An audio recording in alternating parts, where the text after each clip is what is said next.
301 is a meeting of the Ojai Groundwater Management Agency, Ojai Basin Groundwater Management Agency. And call the roll. Director Daddy? Here. Director Whitman? Here. Director Finch? Here. Director Weaver? Here. Chair Hages? Here.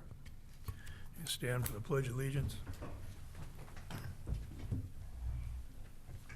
pledge allegiance to the flag of the United States of America and to the republic for which it stands, one nation, under God, indivisible, with liberty and justice for all.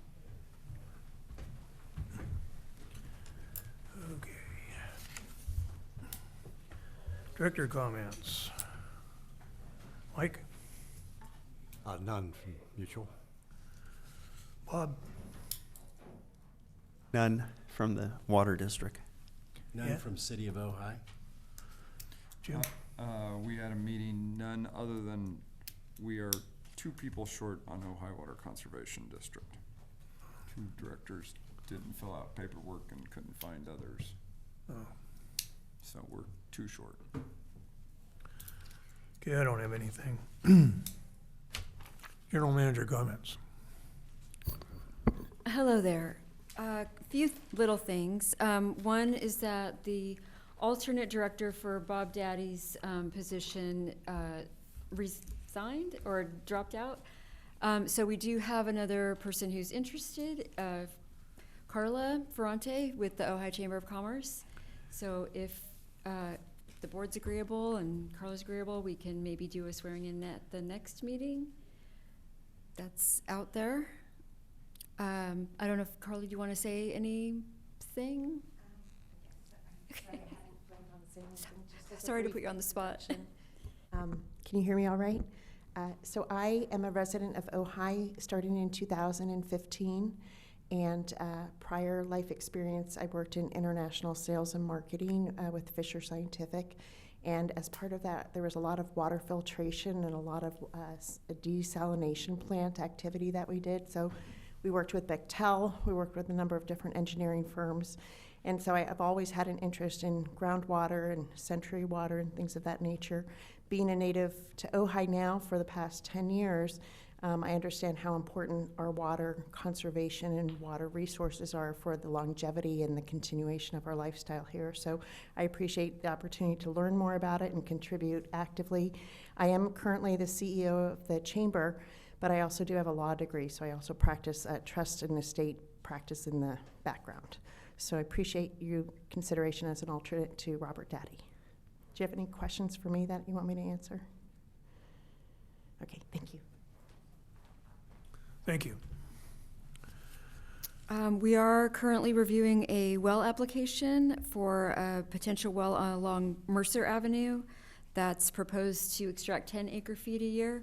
DUDEC is working on that evaluation, and so I'm hoping that we'll bring that to the board at the next meeting for action. Our database is going to be... Can Yes? I ask a question on that? Of course. So along Mercer Avenue is very general, and given I just talked about the trees that came out along Mercer Avenue, I'm curious. I'd have to look on a map. Okay. Is it Park that dead ends up there towards Oh, Mercer? Okay. It's that parcel right there. Oh, up to the... Vanderfin? I don't know if you know Okay. that name. Does that help? It's more towards the mountains. Okay. Yes, more towards the mountains. Thank you. Sure. We are going to be moving the database to the cloud in November. Our consultant is working on that, so I'll be able to tap into pumper and extraction information from wherever I am. Our website is also now completely ADA compliant, and anyone who's looking at documents can simply turn on a little button to have them read to them, and in one of like 150 languages as well, at no extra charge. That's all I have for my report. Thank you. Any questions?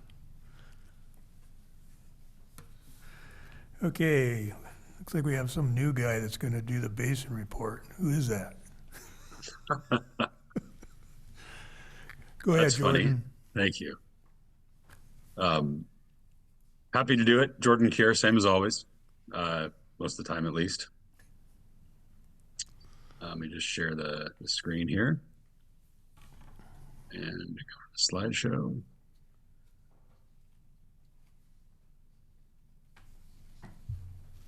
From the beginning, today I wanted to talk about Ojai Basin conditions here in October.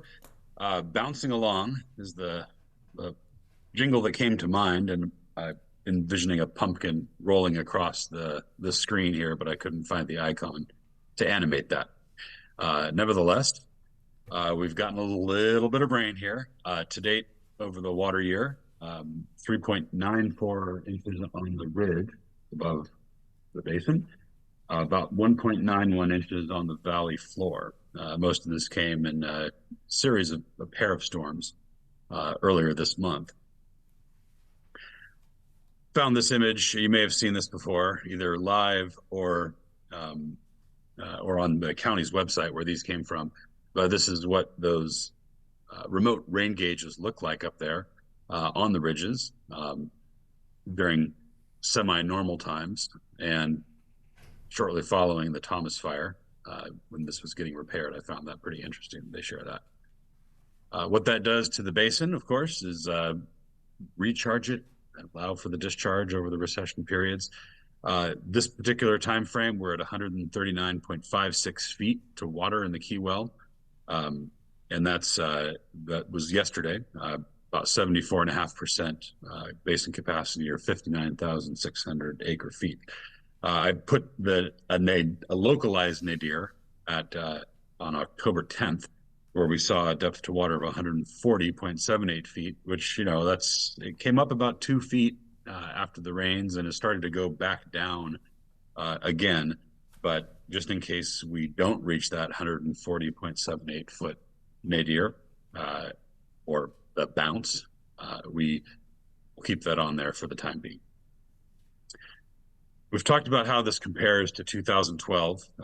Going through this again, in 2012, we had a 97-foot peak of water in March when we had 11.35 inches of rain on the valley floor, 20.91 on the ridge. 2025, very comparable, 99-foot depth to water peak in April, 9.21 inches of rain on the valley floor, a little less than half of average, and 15.91 on the ridge, significantly less than 2012. But the benefit of 2025 being two antecedent very wet years in 23 and 24, which were absent for the most part in 2012. 2011 was fairly wet, but preceding that was fairly dry.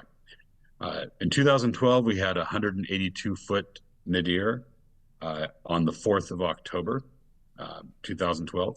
2025, we're sitting at 139, and certainly well above the 182-foot nadir we saw in 2012. We say that the shallower water reflected in this Key Well is a reflection of the conservation.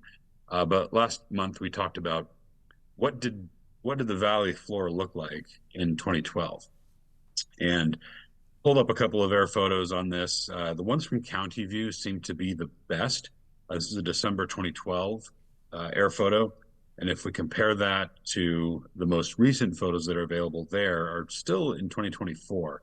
We could probably dig up some 2025 ones, but by comparison, don't blink, anyone. This is what it looks like in 2024. A little bit drier, a little bit less plantings, and I can swap back and forth. If I go back in time, that's 2012. If I go forward in time, that's 2024. Staring at this for a little bit, we probably see about 20% of lands that were planted have turned fallow or not planted, or potentially planted to a younger or different crop.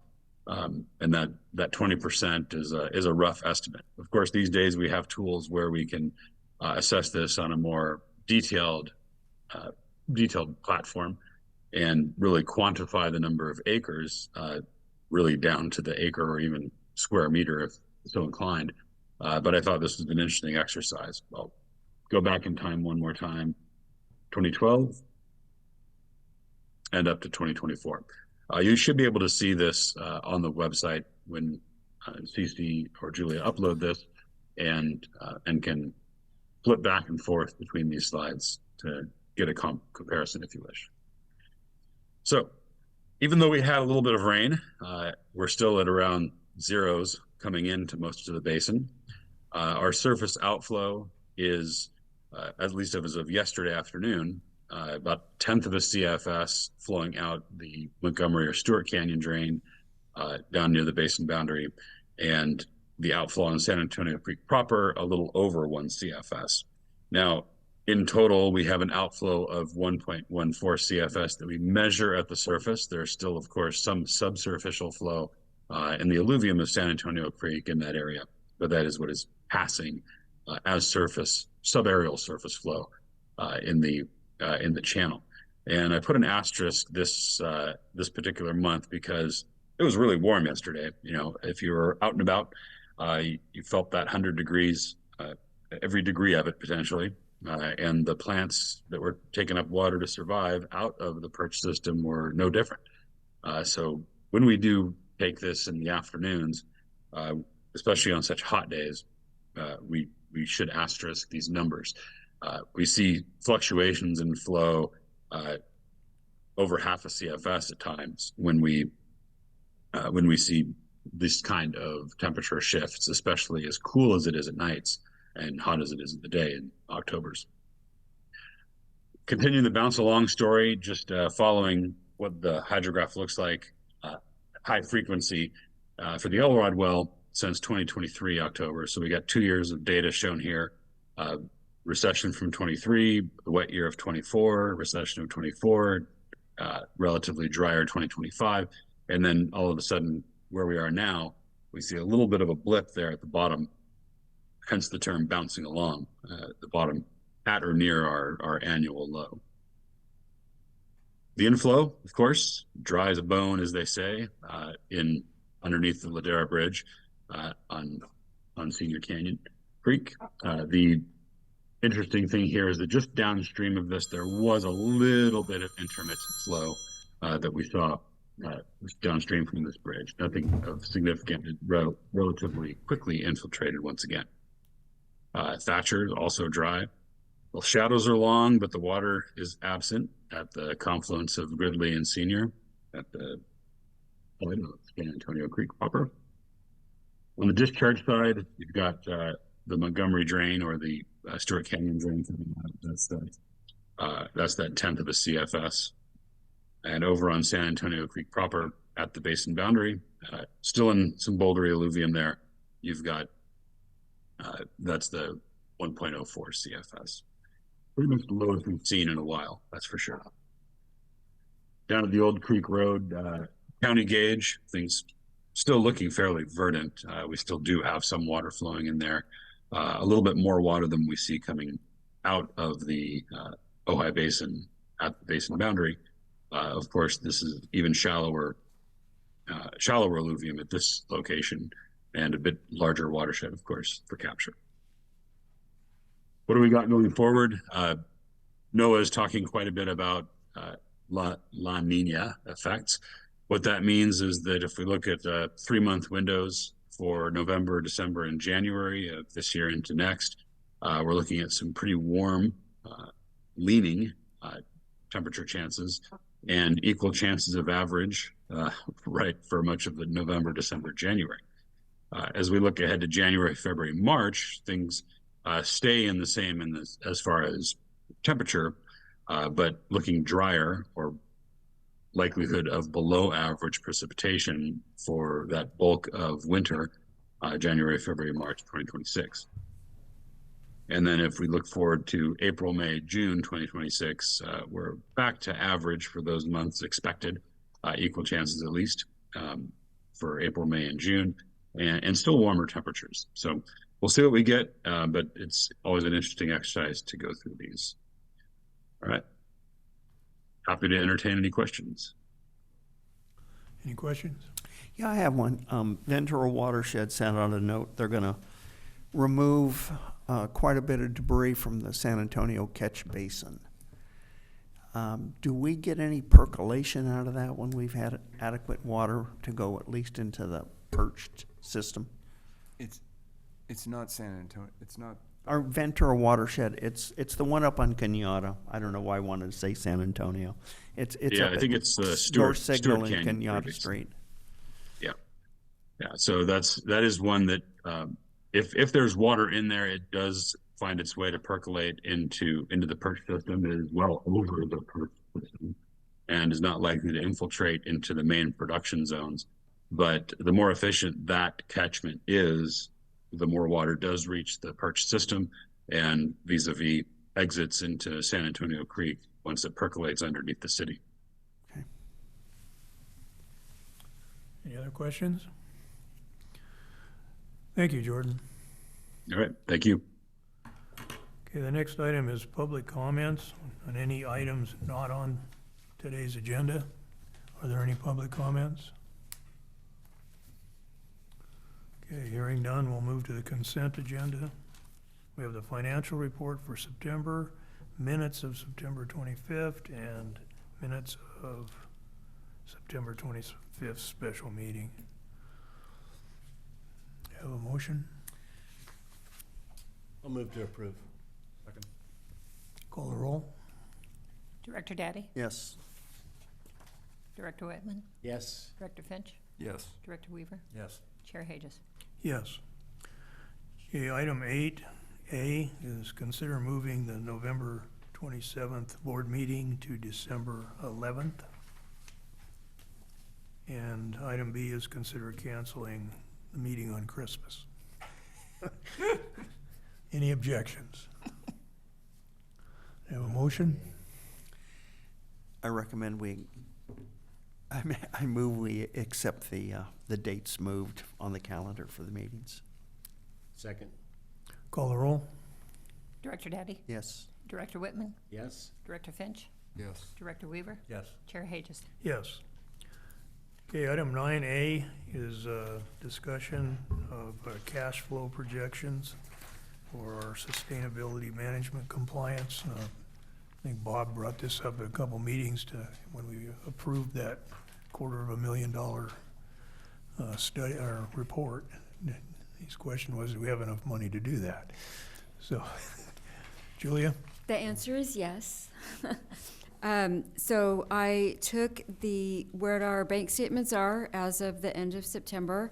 If you're looking at the spreadsheet that was attached in your agenda, then looked at kind of the income that we would expect each quarter over the next fiscal year and into the first half of 2027.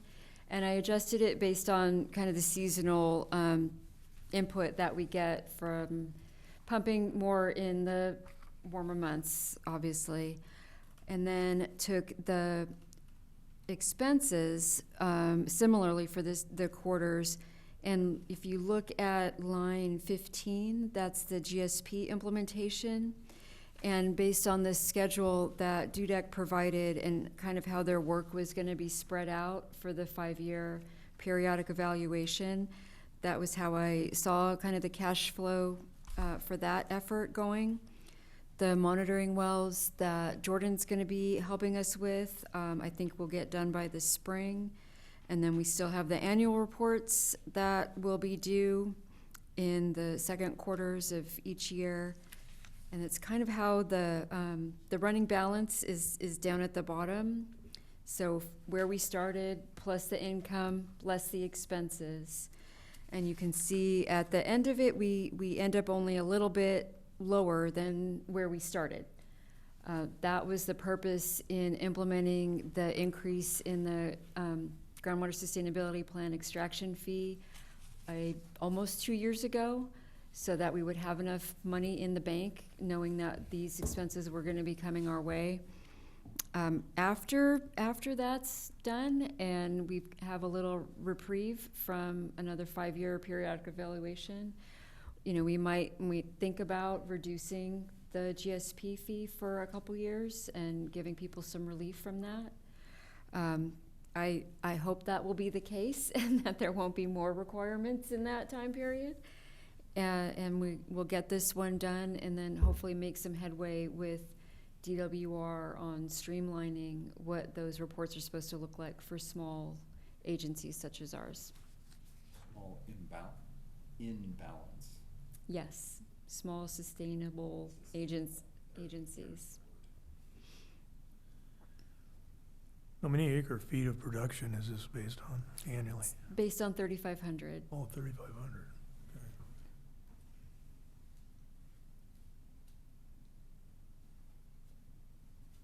It's a shame, you could do a lot with $800,000.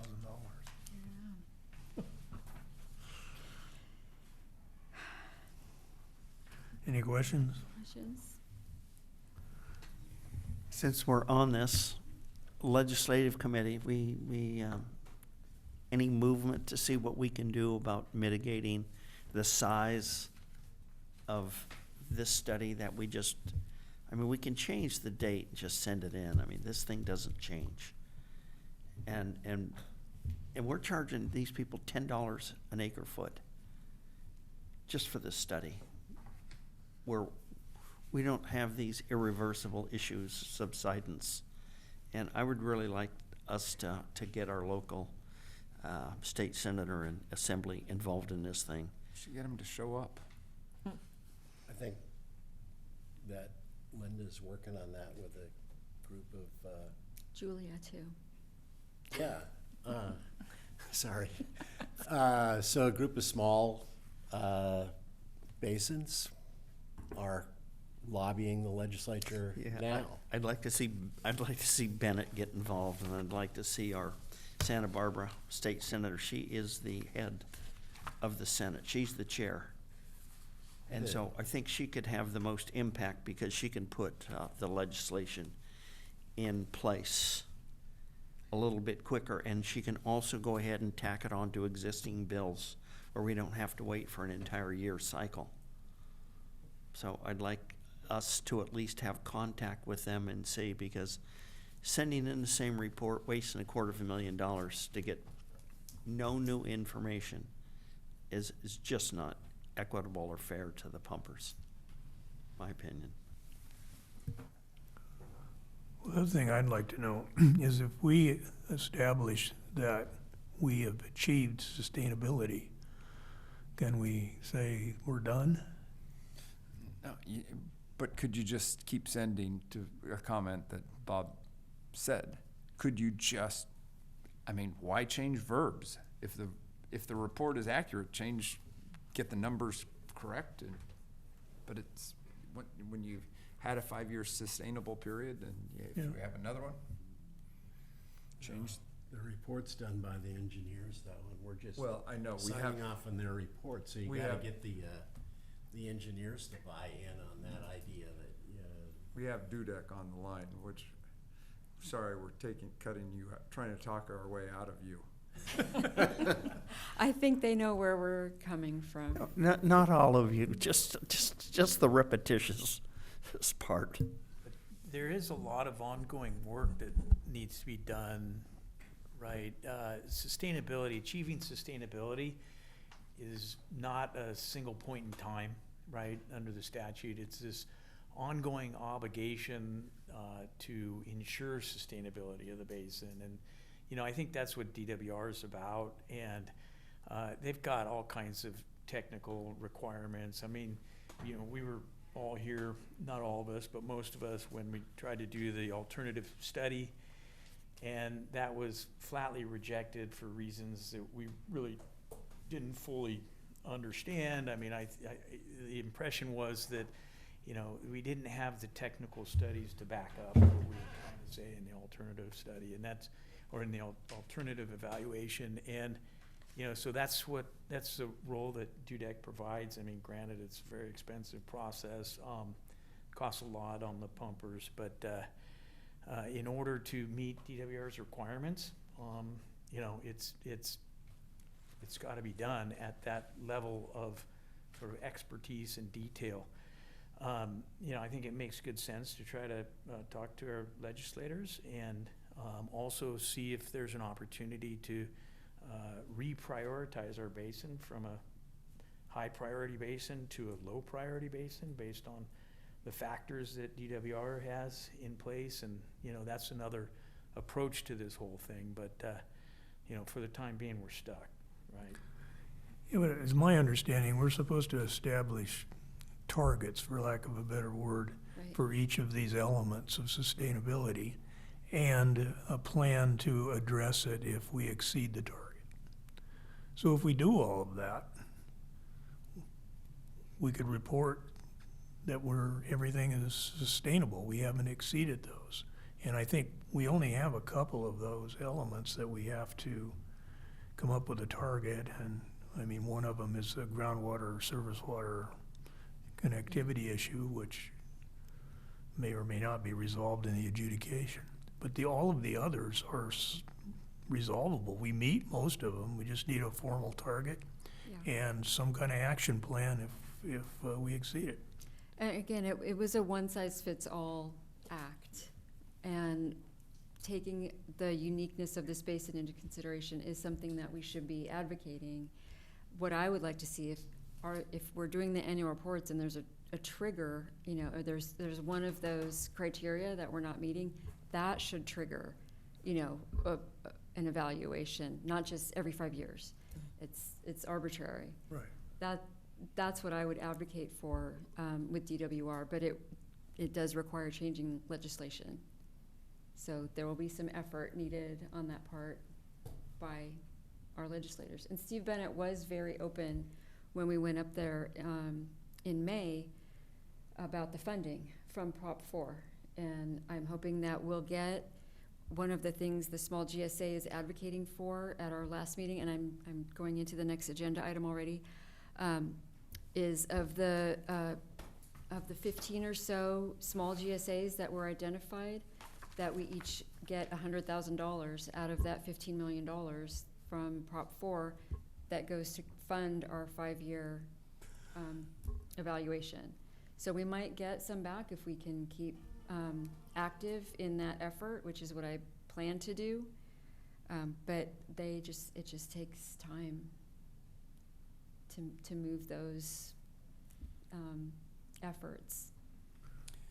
So I wrote to both Lamone and Bennett on some housing legislation that the state passed recently. They both called me back to talk. So I'd be happy to work with you, Julia, to put together another letter and see if I get any response from them on, you know, this issue of can we figure out a streamlined approach, and that, you know, one size fits all. That's like across the state. They're doing all. Someone explained to me that more than 50% of the legislators are from 4 counties. Yeah. And so all of our legislation is based upon how the world is in those 4 counties. And, you know, smaller counties like Ventura they don't give any consideration at all as to our practical realities. And I feel like Sigma was very much focused on the Central California basin and a lot of their issues. That's where the problems actually exist. Right. If you're gonna write the letter on the one size fits all, how about if you ask them to divide up all the prop money per district instead of per size? If one size fits all, then we should just divide it up by the, you know, couple of hundred, and then we should get our $5 million and we should be happy. So we're not gonna get what we don't ask for, but if they wanna play the one size fits all, we need to ask that, in my opinion. So I'll try to work out a letter with Julia, and you're welcome to ask us to amend it. Could you send it around and then we can plagiarize it and tweak words and Sure. re-sign it and send it in? I've been paying attention to this issue. I think I can write something. And I hear you. Well, I complained, but I hear what Peter's saying. You know, the groundwater effects on the what's that terminology for the Ecosystems? something dependent. Biodependent ecosystems. Thank you. You know, if we could hit get our numbers in and make a few key points that are relevant, rather than rewriting from scratch every time. There's gotta be a better way, because they don't wanna read the whole thing. Don't we have some confined components? We draft X amount. We have certain flow. Yeah, but We have certain static amount over an average period of years. And so if we're within the average and we're not overdrafting and we have no subsidence, what are the other factors that they're concerned with? I'm looking at the inland valley there. They got subsidence, they got overdrafting, they've got dry wells, they've got all kinds of issues. the other thing that will be interesting is, how, and Richard referred to it earlier, as the water lawsuit comes to play. I mean, how do they intermesh? So, anyway. Yeah, that got avoided, but I think it was gonna, I think the ruling on that, had that issue been tried instead of going into mediation, was gonna be that there's virtually no interdependence between our basin and what's flowing in the Ventura River. Right. No, yeah.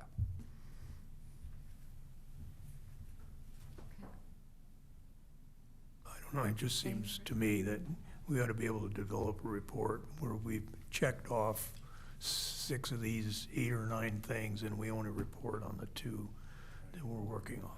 I don't see any reason. That was my plan for a letter, was Okay. to say, if we can show we're sustainable in these categories, can we, especially a small basin, can we avoid some of these reporting categories unless we've triggered Yeah. an issue? Yeah, I agree. It might be a good idea to get Dudek's input. Yeah. Input on, I think what you're talking about is coming up with a proposal that you could socialize with the legislators to see if there's a separate program for small GSAs, not the one-size-fits-all approach. Right. Anyway, I'm just thinking that, Dudek, who's in the business of preparing these plans and complying with the technical requirements, could Yeah. possibly help develop a program for small GSAs that would meet DWR's criteria and requirements. Anyway, just a thought. Yeah, I think, Agreed. I think we should run it by DUDEC, and I'm sure they would have input on, what might make sense. I think some of the other agencies in the small GSA coalition would have some valuable input on that as well. Yeah. Okay, anything else on that?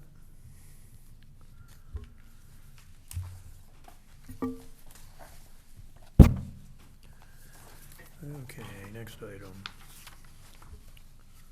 Well, so speaking of B. the small GSAs, that's what the next item has to do with our participation in the coalition. I think I have mentioned previously that it had been funded by Sonoma County Water Agency, and that funding is gonna expire at the end of this calendar year. So they've come up with kind of a memorandum of understanding for the agencies who want to continue to participate to fund the efforts of the lobbyist firm that has been working on this, and kind of spreading the cost around. So there's a draft memorandum of understanding there and a scope of work. Some of the other agencies, legal counsel has looked at them and had some comments on them. So if you have a chance to review it over the next few weeks, I'd like to bring something back to the December 11th meeting, now that we're gonna have, to formally be a party to the small GSA coalition, including the funding of it, which would either be 4,500 or 6,000, a maximum of 6,000, depending on how many agencies participate in it. So I took a look because I thought that this was coming to the board for approval today, Oh, no, but it just is for a draft. discussion item, so I realize that. I just wanted to point out, because the agreement was a little, just not, when I first read through it, wasn't completely apparent to me, how does this work and how do you get out of this if you're not happy with whatever the group's doing, coming up with a budget that's, not acceptable. And it seems to me that it's a year-long commitment that you make before July 1st of each year going forward. And under the agreement, they come out with a budget, present the budget. That's all done by May. And then if the agency's not interested in participating for that year, they can withdraw from the agreement with no obligation for the following year. If you go into the year, the fiscal year starting July 1st, and I think at that point you're locked in, right? For the year. For the annual commitment. Even if you decide you're gonna withdraw at some point during that year, you're still financially responsible for whatever the pro rata share is of the agency for the year. So something to That's keep in correct. mind as you're looking at the agreement. And the only other thing I saw was that coming up, so it's the first 6 months of this next year before we start the first full fiscal year under the agreement. Looks like it's 30,000, that's the budget, and then depending on how many folks sign up, there needs to be at least 5 for the agreement to take effect.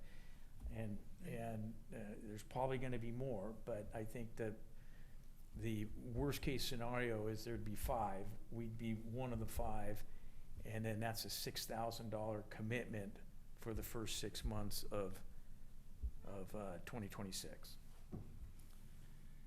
Peter, does it make sense to have a January to December contract when you've got a mid-year fiscal year? Because that's what we've got with the consultant. So we're gonna fund it mid-year, but we're gonna contract 6 months past the year, and then we're gonna figure out how many people dropped out mid-year, and then we're gonna get a reproportion. And so that just doesn't make sense to me. It's a little awkward because most of the other agencies, all of the other agencies participating, their fiscal year is July 1st. So any of the ones who want to participate starting in January have to go to their boards to get an appropriation for something that was unbudgeted because it's in the current fiscal year. Ours is not till October. We're the ones that are really off on the fiscal year, the way it goes. So it'll get spread out, just But it's based on only whichever way you're, It's only awkward the first year. yes, yeah. It'll be prorated that first year. Then you just pay Right. it. So ours will be from January to September. Am I saying that right? And then October 1st is when we start again. Because that's, our fiscal year starts October 1st. Actually, what I'm doing is questioning the PP contract, which is January to December instead of fiscal year July 1. Why are they extending that contract 6 months past? And again, come July, you're gonna find out how many people are playing poker. And then you're gonna have to go ahead and adjust it, and they're gonna have a contract that goes 6 months past. I think, And so, I think what am we're I gonna do missing is- that? I'm looking at the proposal here. Why don't we review it and then have this discussion next month? Seems like. What they were hoping is that we would be able to approve it because the Sonoma County funding stops at the end of this calendar year. So we would want something that becomes effective in January. So I was hoping to get it squared away for approval in December, and we can still have the conversation and make edits. But what I was hoping is at the December meeting, we'd decide one way or the other if we were gonna participate. yeah, the way I see it happening is the agencies that are at the table now and considering this, right, they decide before just the end of this year that they're gonna participate for the first 6 months. Then the agreement, takes effect, and then a new budget for the following fiscal 2026, 2027 year will be produced in the spring of 2026. And then everybody who's participating at that point can look at that budget and decide if they want to sign up for that fiscal year. And at that point, you can withdraw and have no obligations other than for the first 6 months of 2026, right? Whatever our prorated share of that is. And so, you know, it's the type of thing where we're looking at it, the first installment, if I can call it that, is 6 months, first 6 months, January 1 to June 30 of this next year. And then, you know, it's an annual basis from there that you're looking at signing up, committing to paying whatever the proportionate share is for that following fiscal year. Julia, Does that make sense? are there, working with the lawyers, do they have a defined performance standard and a plan of action with some schedule of what they hope to accomplish? There was a scope of work attached to it for advocacy and management. And we have monthly calls with the other agencies and with the lobbyists. Guess the page, it's basically the last page of the packet. Right. Okay. So this is kind of what the scope of work is. There are deliverables identified. They provide legislative updates.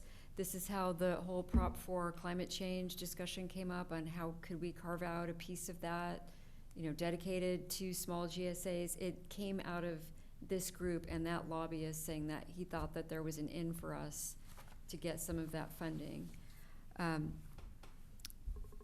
That's kind of what their scope and approach is. They also prepare the fact sheets if we want to speak to our local legislators like Supervisor Bennett or Assemblymember Bennett and Monique Lamone's office. They put together the fact sheets with the bullet points for talking purposes with our legislators. I feel like it's been very valuable to be a part of this organization. So I would like to encourage us to continue with it, and we'll figure out the timing of the funding. So at that next meeting, could you give us like a best and worst case scenario of if other agencies are dropping out? Yeah. So that, I mean, I get the impression from everything that you've said about this coalition is that there's a lot of enthusiasm for participation by everybody, but Yes. I guess we should look at the scenario Bob referenced, where if you get a number of agencies dropping out, what's our financial burden? Okay, I can do that. So I what is believe- a maximum hit for the first 6 months? Is that $6,000? Yes. Oh, for 6 months? No, that's $1,000 a month. Yes. We're gonna, If only 5 agencies okay, participate. well, see, that's, Yeah. That's the that's worst what the case. problem is with the overlap in the fiscal year and the contract. Because, No, that's not No. that's not, the problem is How knowing many how many participate. people are gonna sign up. Right. It's not that. well, Well, we In a commit sense, to maximum 6,000 for 6 months, and then in July, we decide whether we want to go forward with a year, depending on how many people are involved. I haven't read it, but if you got to 10, Then the max is $3,000. 3,000, correct. Yeah, I mean, it's all in setting that, and it could be that we just say, hey, it's gotta get to 10. So, Yeah. that's why I say, let's read it and discuss smarter next month. And then I think, to Director Weaver's comment, you gotta assess as you're going along whether there's a benefit to the money. You've committed the money, you're gonna have to pay through whatever time period you've committed. But if in the interim, you know, the advocacy group is not meeting expectations, you're not getting the benefit of your bargain, you know, you pull out. They're only 1 year, yeah. is there a possibility of us coming up with an anticipated performance rather than listen to what they have to say? I mean, what's the timeline? What do they expect to do? Who do they expect to get involved in? I see a number of these, not with this group, I know this is new, but I see a number of these things where they're just a legislative group that's there for the 23 years I lobbied in Sacramento. And it's like, you guys are still around here and never got anything done except got paid. And so I would hope that we would have some deadlines and timelines and some minimum objectives, even if they move it a little bit, because that's all you can do up there anyhow, is a little bit. Let's see where it's going. I want to see them do something in 6 months. Anyhow, that's my thought. Well, my point was that, you know, if we're going to approach our legislators with a proposal or something we'd like to see, I think it would be far more effective if all the others are doing a similar thing. Agreed. I didn't gather that was being coordinated in any way. Yeah, And the it can be. representative from each one of the other 9, they should be, each one of those agencies should be involved with their local representatives. Well, maybe we should share our letter or with them so that Yeah. we're all kind of Agreed. speaking the same message. I would even run it by the lobbyist as a draft to Yeah. see what kind of input they would have. I have on my calendar when the next meeting is, but I don't remember off the top of my head. So maybe sooner rather than later, we can kind of draft something Yeah, up and I'll try to get you something bring it up. before the next meeting for sure. Okay, I'll let you know when it is. I'm sorry, I don't know off the top of my head. Okay, anything else on that? Next is meter compliance. I don't think we have anything else on that. Nothing to report. And we are adjourned at 3:49.